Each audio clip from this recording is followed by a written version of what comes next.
ગુરુતરના જ્ઞાનનો મહિમા અમાપ છે, અપાર છે. ગુરુપદ મહાન જન કહી શકાય કે વર્ણવી નહીં શકાય. બ્રહ્મા વિષ્ણુ મહેશ પણ ગુરુપદના આધીન રહી અને ગુરુ સેવા કરતા હોય છે. આવા મહાન ગુરુપદની વ્યાખ્યા સહજ સંભવ ન કરી શકાય. गुरु बड़ा ज्ञानी है, गुरु से बड़ा न कोई. सदगुरु बड़ा ज्ञानी है, गुरु से बड़ा न कोई.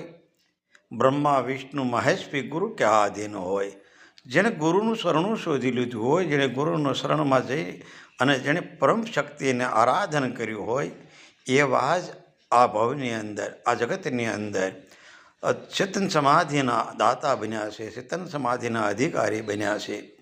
એવાના જ નામ અમર રહી ગયા છે, જેને જ સંતો કીધા છે. આધીનતા એક કેવી હોય છે કે